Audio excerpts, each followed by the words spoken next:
Good morning everybody. आज हम पढ़ेंगे क्लास 10th का हमारा 5th lesson chemistry in daily life.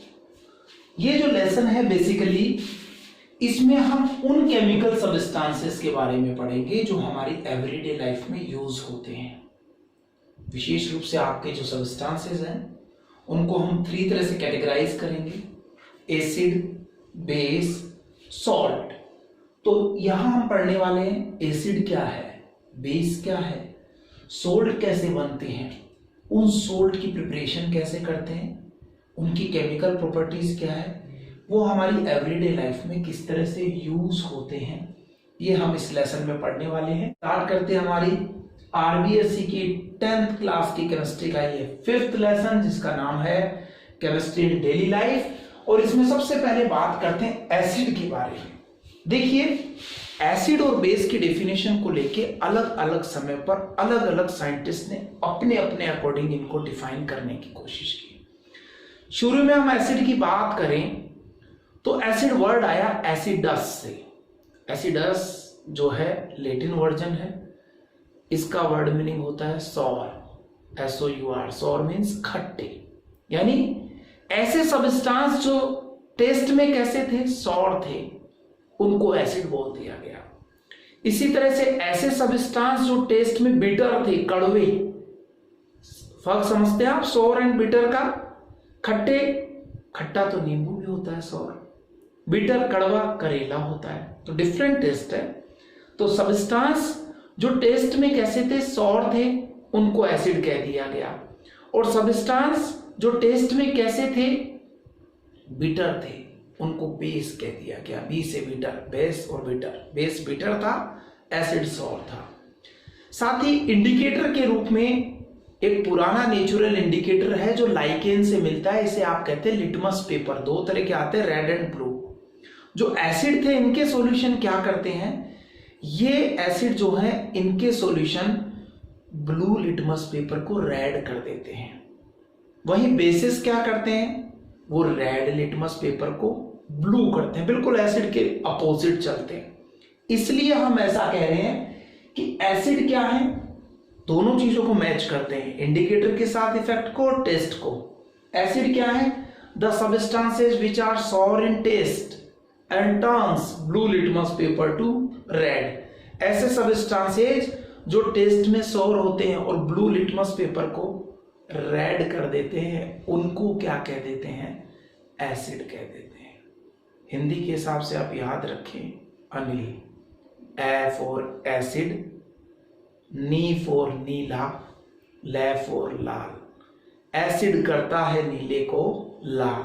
तो acid are the substances which are sour in taste and turns blue litmus paper to red, while the bases are the substances which are bitter in taste and turns just opposite, red litmus paper to blue, and they are also soapy in touch। soap की तरह smooth से होते हैं, चिकने से होते हैं। कौन, बेस।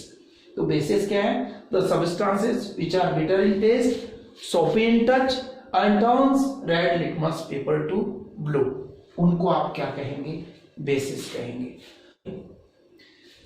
आगे, अब ये एसिड और बेस की ये डेफिनेशंस क्या थी, इनिशियल डेफिनेशन थी, लेकिन ये सभी सब्सटेंसेस को एसिड और बेस के रूप में डिफाइन नहीं करते। तो अलग अलग समय पर अलग अलग साइंटिस्ट आए और उन साइंटिस्ट ने क्या किया, एसिड और बेस को डिफाइन करने की कोशिश की। एसिड और बेस को डिफाइन करने की कोशिश की उन साइंटिस्ट ने, और उनमें पहला नाम आता है आरेनियस का। सबसे पहले आरेनियस आए, उन्होंने एसिड और बेस को डिफाइन किया, लेकिन आरेनियस पूरी तरह से सभी सब्सटेंसेस के एसिडिक या बेसिक बिहेवियर को नहीं समझा सके। इसलिए उसके बाद ब्रोंस्टेड और लॉरी आए और उन्होंने अपना कॉन्सेप्ट दिया जिसे ब्रोंस्टेड लॉरी कॉन्सेप्ट कहते हैं। ब्रोंस्टेड लॉरी का ये कॉन्सेप्ट भी एसिड और बेस को पूरी तरह से क्लियर नहीं कर पाया। तो थर्ड लेविस आए, उन्होंने अपना कॉन्सेप्ट दिया जिसको लेविस कॉन्सेप्ट कहते हैं, और इन्होंने अपने अकॉर्डिंग एसिड और बेस को डिफाइन करने की कोशिश की। लेकिन बेटा इनमें से कोई एक कॉन्सेप्ट, ना तो आरेनियस, ना ब्रोंस्टेड लॉरी कॉन्सेप्ट और ना लेविस कॉन्सेप्ट पूरी तरह से एसिड और बेस को एक्सप्लेन करता है। इसलिए हम इन सभी को एसिड और बेस के डेफिनेशन के लिए क्या करते हैं, स्टडी करते हैं। आज मैं जिस कॉन्सेप्ट की आपसे बात करने वाला हूं वो है very first concept, Arrhenius concept. Bronsted, Lowry और लेविस की बात हम बाद में करेंगे। आज हम बात करेंगे कि आरेनियस के अकॉर्डिंग एसिड कौन थे, आरेनियस के अकॉर्डिंग बेस कौन थे। तो according to Arrhenius concept, acid are the substances which donates H plus ion or proton. According to Arrhenius concept, acid are the substances which donates H plus ion or proton in aqueous solution. Acid वो substances हैं जो aqueous solution में H plus ion या proton को donate करते हैं। समझिए, aqueous solution, aqua word water के लिए यूज होता है, aquaguard है ना, एक्वा फ्रेश, आरओ आते हैं आपके, तो एक्वा लेटिन टर्म वाटर के लिए यूज होती है। तो एक्वा सॉल्यूशन मतलब सॉल्यूशन इन वाटर, यानी किसी भी चीज को वाटर में डिसॉल्व करेंगे तो इस तरह से बनने वाले सॉल्यूशन को हम एक्वा सॉल्यूशन कहेंगे। तो आरेनियस कहते हैं ऐसे सबस्टांसेस जो वाटर में डिसॉल्व करने पर H प्लस आयन डोनेट करते हैं उनको एसिड कहते हैं, और ऐसे सबस्टांसेस जो वाटर में डिसॉल्व करने पर OH माइनस आयन, जिनको हाइड्रोक्साइड आयन कहते हैं, वो डोनेट करते हैं, उनको बेस कहते हैं। आपको मालूम है वाटर में दो ही आयन होते हैं, वाटर में खुद में दो आयन होते हैं। वाटर दो तरह के आयन से मिलकर बना होता है, ये है वाटर HOH, ब्रेक डाउन होता है ना तो दो तरह के आयन बनाता है, H प्लस और OH माइनस। तो दोनों डिफरेंट आयन है। एसिड वो है जो क्या देता है आपको, एक्वस सॉल्यूशन में H प्लस आयन देता है, वो सबस्टांस आपके लिए एसिड है। और जो एक्वस सॉल्यूशन में OH माइनस आयन देता है वो आपके लिए क्या है, बेस है। तो वाटर की बात करें तो ये तो दोनों दे रहा है, यानी ये एसिड की तरह भी बिहेव कर सकता है और बेस की तरह भी बिहेव कर सकता है। जनरली प्योर वाटर जो होता है बेटा ये न्यूट्रल होता है, इसकी खुद की कोई नेचर नहीं होती, ये लिटमस पेपर पे कोई इफेक्ट नहीं डालता, क्योंकि इसके पास एसिड वाला H प्लस भी और बेस वाला OH माइनस भी है, जो एक दूसरे को प्योर वाटर में न्यूट्रलाइज रखते हैं, क्योंकि दोनों की कॉन्सेंट्रेशन सेम होती है। इसलिए प्योर वाटर में जितने H प्लस उतने OH माइनस, इसलिए प्योर वाटर आपका न्यूट्रल नेचर का होता है, वो लिटमस पेपर पे कोई इफेक्ट नहीं डालता है। तो अभी हम बात कर रहे हैं वापस से आरेनियस कॉन्सेप्ट की, तो बहुत सिंपल सा है। According to Arrhenius, the substances which donates H plus ion in aqueous solution are known as acid, and the substances which donates OH minus or hydroxide ion in aqueous solution are known as bases. Okay, example देखिए, बहुत simple सा example लेता हूँ। HCl neutralisation reaction जब 6th में मैंने आपको पढ़ाई थी तो वहां भी एग्जांपल लिया था, HCl NaOH से रिएक्ट करता है। तो HCl आपने एसिड पढ़ा था ना, और NaOH क्या पढ़ा था, बेस। आज मैं उन्हीं दोनों को एग्जांपल के रूप में लिख रहा हूं। HCl आरेनियस के अकॉर्डिंग एसिड है, क्योंकि जब इस HCl को वाटर में डिसॉल्व करते हैं तो ये क्या करता है, इस HCl में से H प्लस निकलता है और क्या रह जाता है, Cl माइनस। जो H प्लस निकलता है ना उसको ये वाटर क्या कर लेता है, आपका कैच कर लेता है और उसके साथ मिलके एक नया आयन बना लेता है, जिसको आप कहते हैं हाइड्रोनियम आयन। याद रहे H प्लस या प्रोटॉन फ्री स्टेट में रह ही नहीं सकता।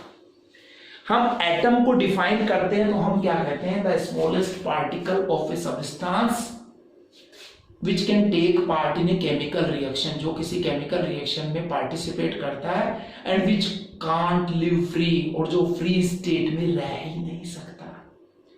तो बेटा जब एटम ही फ्री स्टेट में नहीं रह सकता तो प्रोटॉन फ्री स्टेट में कैसे रहेगा, प्रोटॉन तो एटम का एक पार्ट है। एटम में 3 तरह के पार्टिकल होते हैं, प्रोटॉन, इलेक्ट्रॉन और न्यूट्रॉन। तो H प्लस को ही हम क्या कह देते हैं, प्रोटॉन कह देते हैं। क्यों कह देते हैं, क्लियर कर लो आप। हाइड्रोजन एटम 1 नंबर पे आता है पीरियोडिक टेबल में, इसका एटॉमिक नंबर 1 है, तो इसके पास प्रोटॉन और इलेक्ट्रॉन भी कितने हैं, 1 है, और इसका एटॉमिक मास भी कितना है, 1 है। आपको मालूम है एटम का मास रदरफोर्ड के अकॉर्डिंग कहां लाई करता है, उसके न्यूक्लियस में लाई करता है। तो इसके न्यूक्लियस में प्रोटॉन 1 है और इसका एटॉमिक मास भी क्या है, 1 है, यानी न्यूक्लियस में प्रोटॉन के अलावा कोई दूसरा है ही नहीं, इसलिए प्रोटॉन के इक्वल इसका एटॉमिक मास है। ठीक है। इसके चारों तरफ कौन चक्कर लगा रहा है? इलेक्ट्रॉन। आपको मालूम है जब कोई एटम इलेक्ट्रॉन डोनेट करता है तो पॉजिटिव आयन बनता है। तो जब ये हाइड्रोजन एटम जिसके पास एक ही इलेक्ट्रॉन है उसको भी ये डोनेट कर देता है तो इसके न्यूक्लियस में केवल क्या रह जाते हैं? प्रोटॉन। इसलिए H+ को प्रोटॉन कहते हैं। तो ये प्रोटॉन एटम से भी छोटा है। इनर्ट गैसेस को छोड़ के एटम कहीं भी फ्री स्टेट में नहीं रहता, आपस में मिलते हैं। H के साथ H2O, O के साथ O2, N के साथ N2, HO के साथ H2O बना लेता है। लेकिन एटम फ्री स्टेट में नहीं मिलते, केवल helium, neon, organ, krypton, xenon, radon जो पीरियोडिक टेबल के 18th ग्रुप में आते हैं ना, 9th में थे, केवल यही फ्री स्टेट में रहते हैं। 10th में भी हम पढ़ेंगे नेक्स्ट लेसन 7th में, ठीक है। फिलहाल ध्यान रहे प्रोटॉन H+ को कहते हैं। एटम का भी पार्टिकल है ये, तो ये फ्री स्टेट में रह ही नहीं सकता, इसलिए H2O के साथ मिलके हाइड्रोनियम आयन बना लेता है।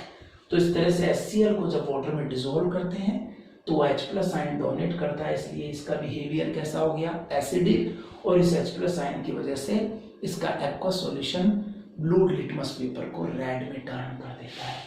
बेस की बात करें, बेस का एग्जांपल है कौन? NaOH। NaOH को जब वाटर में डिसॉल्व करते हैं तो ये भी वाटर में डिसॉल्व होकर के दो तरह के आयन बनाता है, पॉजिटिव आयन Na+ और नेगेटिव आयन OH-। तो जो सॉल्यूशन में हाइड्रोक्साइड आयन दे उन्हीं को तो आप बेस कहते हैं। तो NaOH क्या है? आपका बेस है। इस हाइड्रोक्साइड आयन की प्रेजेंस की वजह से ये बेस क्या करता है? ये रेड लिटमस पेपर को ब्लू, जस्ट एसिड के अपोजिट बिहेवियर करता है, रेड लिटमस पेपर को ब्लू कर देता है। तो इस तरह से एसिड और बेस को डिफाइन किया आर्हेनियस ने। और सिंपली आर्हेनियस ने कहा क्या कि जो H+ दे वाटर में वो एसिड है, जो OH- दे वो बेस है। तो आर्हेनियस के इस कॉन्सेप्ट को जब लोगों ने आगे स्टडी किया तो उन्होंने देखा कि बहुत सारे ऐसे सब्सटेंस होते हैं जो किसी वाटर में कभी कभी डिसॉल्व नहीं होते हैं। ऐसे भी सब्सटेंसेस होते हैं जो वाटर में कभी डिसॉल्व नहीं भी होते हैं। जैसे मैं सिंपली बात करूं आपकी किसकी? वाटर में डिसॉल्व के नाम पे ऑयल की करूं, क्या ऑयल वाटर में डिसॉल्व हो जाता है? नहीं। तो ऑयल की तरह और भी तो सब्सटेंसेस हैं जो वाटर में डिसॉल्व नहीं होते होंगे। तो जो वाटर में डिसॉल्व नहीं होते, जिनका एक्वस सॉल्यूशन नहीं बनता, उनके एसिडिक या बेसिक बिहेवियर को आर्हेनियस नहीं समझाता, क्योंकि अपनी डेफिनेशन में कह रहा है सबस्टांसेस विच डोनेट H+ आयन और OH- इन एक्वस सॉल्यूशन, यानी वाटर में जो H+ या OH- इसका मतलब जो सबस्टांसेस वाटर में डिसॉल्व नहीं होते उनके एसिडिक या बेसिक बिहेवियर को आर्हेनियस का कॉन्सेप्ट एक्सप्लेन नहीं करता। ये इसकी फर्स्ट लिमिटेशन है।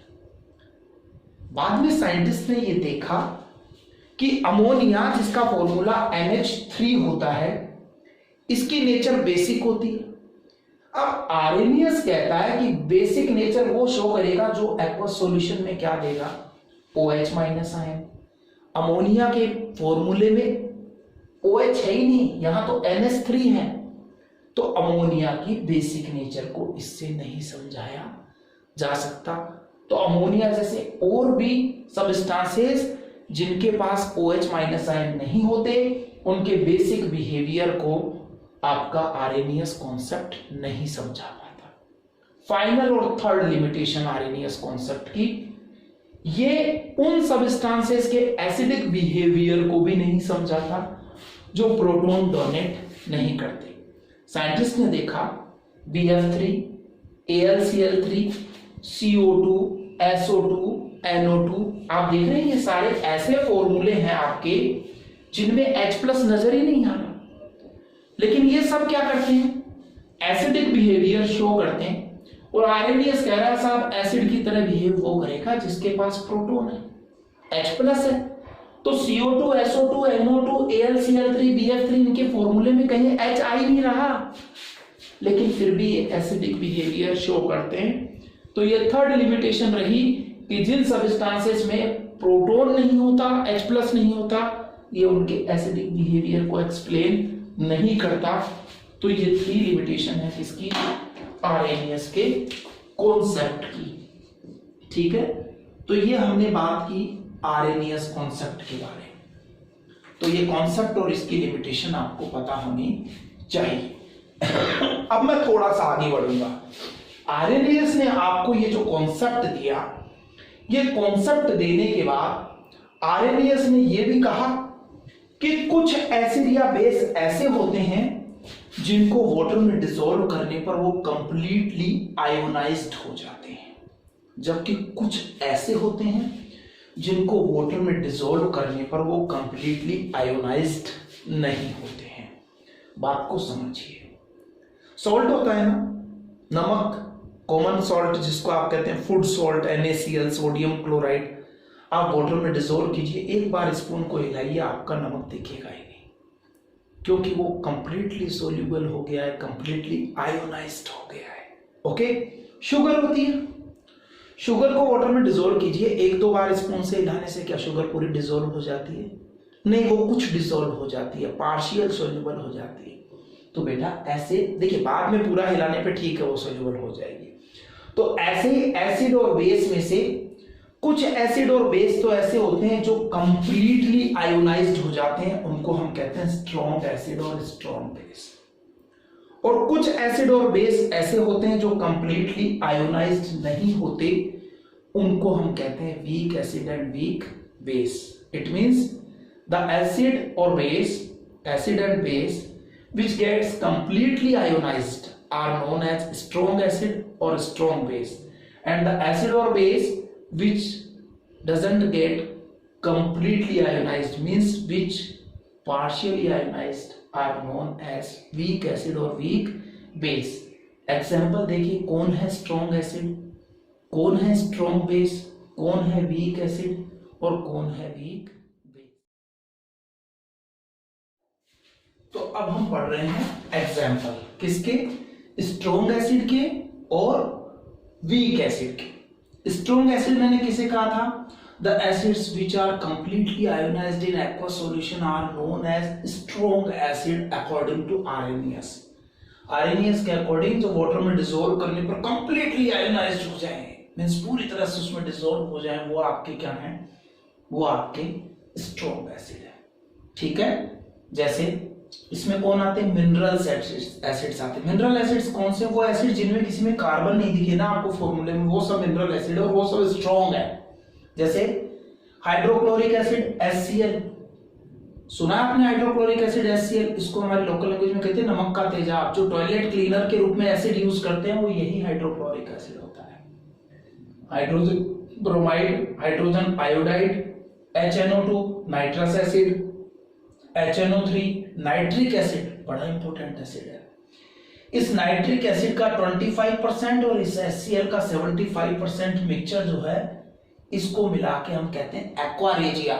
इतना स्ट्रॉन्ग होता है HNO3 और HCl का ये मिक्सचर कि ये गोल्ड और आपकी सिल्वर जैसे जो ऑर्नामेंट्स होते हैं, जो ज्वेलरी होती है, जो मेटल्स होती हैं अपने आप में, उनको भी डिसॉल्व करने की कैपेसिटी रखता है। सल्फ्यूरिक एसिड जिसको हम किंग ऑफ केमिकल भी कहते हैं, इसका फॉर्मूला H2SO4 होता है। किसी भी कंट्री की जो डेवलपमेंट है, इंडस्ट्रियल डेवलपमेंट है, उसको देखने का सबसे बढ़िया जरिया है उसमें सल्फ्यूरिक एसिड का कंजप्शन कितना है। जितना ज्यादा सल्फ्यूरिक एसिड वहां कंज्यूम हो रहा है, उतनी वहां की इंडस्ट्री डेवलप है। It means sulphuric acid her industry में, आप ऑटोमोबाइल्स में, बैटरीज में तो इसको देखते ही हैं, हर इंडस्ट्री में ये क्या होता है? सल्फ्यूरिक एसिड यूज होता है, इसीलिए इसको किंग ऑफ केमिकल कहते हैं। Formula H2SO4। इसी तरह से फास्फोरस का एसिड है H3PO4, जिसको कहते हैं फास्फोरिक एसिड। तो इन सभी एसिड्स में कार्बन कहीं भी नहीं है। तो जिन एसिड में कार्बन नहीं है, आइडेंटिफिकेशन हो गई, वो सभी स्ट्रॉन्ग एसिड है और सबके पास H होना चाहिए, लेकिन आरएनएस के डेफिनेशन के अकॉर्डिंग। वीक एसिड जो कंप्लीटली आयोनाइज नहीं होते एक्वा सॉल्यूशन में, वो वीक एसिड है, यानी ये पार्शियली आयोनाइज्ड होंगे। जब इनको डिसॉल्व करेंगे तो पूरी तरह से डिसॉल्व नहीं हो पाएंगे, क्योंकि ये कंप्लीटली आयोनाइज्ड ही नहीं होंगे। इनमें कौन आते हैं? Formic acid. Formic acid formula होता है HCOOH। देखिए, मैं आपको वीक एसिड के जो एग्जांपल देख रहा हूं, सभी में कार्बन दिखाई देगा, आपको सब में कार्बन है। तो जिन एसिड्स में कार्बन आइडेंटिफिकेशन है कि वो सब वीक एसिड है, तो HCOOH कहते हैं फॉर्मिक एसिड को। आपको इसका नेम और फॉर्मूला लर्न करना पड़ेगा बेटा, इंपॉर्टेंट एग्जाम में पूछा जाता है कि जो रेड एंट है उसके स्टिंग में कौन सा एसिड होता है। आप देखते हैं वास्प, ततैया, हनी बी, मधुमक्खी, और रेड एंट लाल वाली चींटी जो होती है, ये जब आपको काटती है तो आपको जलन होती है। क्यों होती है? क्योंकि ये एसिड छोड़ती है और वो एसिड आपको जलन करता है। तो उस रेड स्टिंग की एंड में, जिसको लैटिन टर्म इस रेड एंड को कहते हैं फॉर्मिका अमेरिका में, तो फॉर्मिका से जो निकला उस एसिड को क्या कहा जाता है? फॉर्मिका से निकलने वाले एसिड को याद रहे आपको, हम फॉर्मिक एसिड कहते हैं और उसका फॉर्मूला होता है HCOOH। इसी तरह से जो बाजार से पिकल आते हैं ना, बाजार का बना बनाया अचार रेडीमेड, घर के अचार में मम्मा ऑयल डालती है, जब तक वो ऑयल में डिप है उसमें फंगस नहीं लगेगी, लेकिन बाजार का अचार बिना ऑयल के भी सेफ रह जाता है। क्यों? उसमें एक चीज होती है विनेगर, जिसको आप कहते हैं सिरका। तो उस विनेगर को लैटिन लैंग्वेज में एसिटिम कहते हैं। तो उस विनेगर या एसिटिम से जो एसिड निकला उसका नाम है एसिटिक एसिड, और इसका फॉर्मूला होता है CH3COOH। तो ये फॉर्मिक एसिड, एसिटिक एसिड, दोनों के फॉर्मूले और इनके सोर्स भी आपको याद रखने एग्जामिनेशन पॉइंट ऑफ व्यू से। लास्ट है कार्बोनिक एसिड H2CO3। जब आप सोडा वाटर की बोतल खोलते हैं, कोल्ड ड्रिंक्स की बोतल खोलते हैं सॉफ्ट ड्रिंक वाली, उन सब में से बबल्स बाहर निकलते हैं। क्यों? क्योंकि उनमें से कार्बन डाइऑक्साइड गैस बाहर निकलती है। तो उन सब में क्या होता है? ये कार्बोनिक एसिड होता है। तो ये जो कार्बन वाले एसिड है वो वीक है, जहां कार्बन नहीं है वो सभी एसिड क्या है? स्ट्रॉन्ग है। ये कंप्लीटली आयोनाइज्ड, ये वाटर में पार्शियली आयोनाइज्ड। ऐसे आरएनएस ने कहा कि बेस भी दो तरह के होते हैं, स्ट्रॉन्ग बेस और वीक बेस। स्ट्रॉन्ग बेस वो है जो कंप्लीटली आयोनाइज्ड होंगे और वीक बेस वो है जो कंप्लीटली आयोनाइज्ड नहीं होंगे। तो जहां नाक है ये Na और K, आपके लिए फंडा बता रहा हूं, आपके सिलेबस के अकॉर्डिंग। आप जैसे यहां फंडा बताया कि कार्बन है तो वीक एसिड और कार्बन नहीं है तो स्ट्रॉन्ग एसिड, ऐसे यहां फंडा बता रहा हूं कि सोडियम या पोटेशियम में से कोई एक आपको OH के साथ दिख रहा है तो वो स्ट्रॉन्ग है। इनके अलावा जहां Na और K, यानी Na, K, नाक, ये नहीं है ना, नाक Na और K नहीं है, तो वो सभी बेस आपके लिए वीक हैं, जैसे ये सभी वीक बेस हैं। आपको मैंने 2 स्ट्रॉन्ग बेस और 3 वीक बेस के फॉर्मूले सामने दिखाए हैं। आप इनके बेटा कॉमन नेम और फॉर्मूले जरूर लर्न रखें, ये भी एग्जामिनेशन पॉइंट ऑफ व्यू से पर्पसफुल है हमारे लिए। NaOH सबसे कॉमन बेस है, स्ट्रॉन्ग बेस होता है। केमिकली इसको कहते हैं सोडियम हाइड्रोक्साइड, लेकिन कॉमनली हम इसको कास्टिक सोडा कहते हैं। जो आपका जो वॉशिंग सॉप होता है ना, उसमें एक कास्टिक सोडा प्रेजेंट होता है। वहीं KOH जिसको हम पोटेशियम हाइड्रोक्साइड कहते हैं, कॉमन लैंग्वेज में देखिए सोडा सोडियम से तो पोटाश पोटेशियम से, इसको KOH को कहते हैं कास्टिक पोटाश।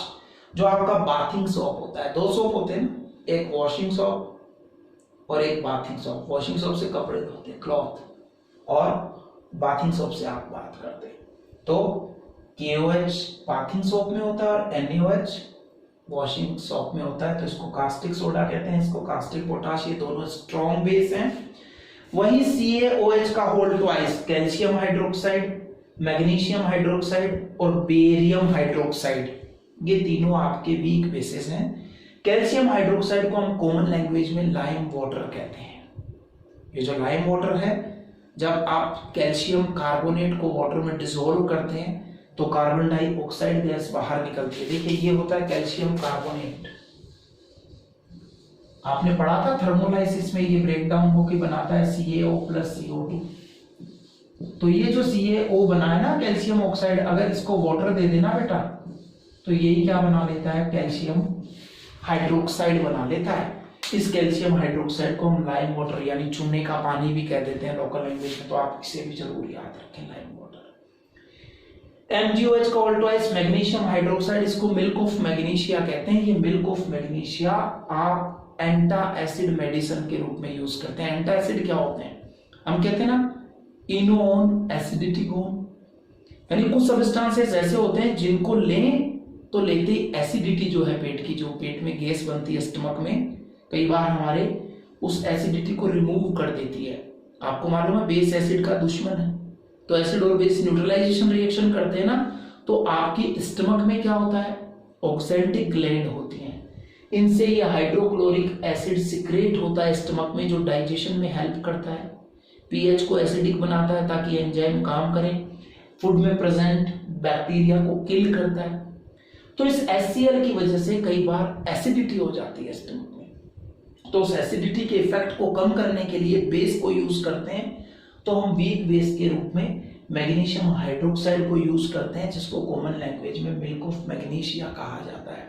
तो जो एसिड का इफेक्ट कम कर दें वो एंटा एसिड कहलाते हैं। तो मिल्क ऑफ मैग्नीशिया एक एंटा एसिड है जो एसिडिटी को रिमूव करने के लिए यूज की जाती है। लास्ट है BaOH का होल ट्वाइस यानी बेरियम हाइड्रोक्साइड, जिसको बेराइटा वाटर के नाम से भी जाना जाता है। तो ये हुए strong acid, weak acid, strong base, weak base. और आज हमने पढ़ लिया क्या, आरएनएस का कॉन्सेप्ट। अब हम क्या पढ़ेंगे नेक्स्ट क्लास में हमारी, कल ब्रोंस्टेड लोरी का कॉन्सेप्ट क्या है, क्या कहते हैं ब्रोंस्टेड लोरी, इस पे भी होगी कल बात। क्या कहते हैं लेडीज का कॉन्सेप्ट, उस पे भी होगी बात। हमने बात की कि आरएनएस में लिमिटेशन रहेगी कि एक्वस सॉल्यूशन में बिहेवियर को समझाएगा, जिनके पास OH माइनस नहीं है उनके बेसिक बिहेवियर को नहीं समझाएगा, तो जिनके पास H प्लस नहीं है उनके एसिडिक बिहेवियर को भी नहीं समझाया, तो उनको भी तो समझाने को ही आएगा। कौन आएगा, कैसे समझाएगा, नेक्स्ट वीडियो में बात करेंगे, जब हम आपसे डिस्कस करेंगे Bronsted Lowry concept of acid base and Lewis concept of acid base. तब तक stay home, stay safe. Thank you very much.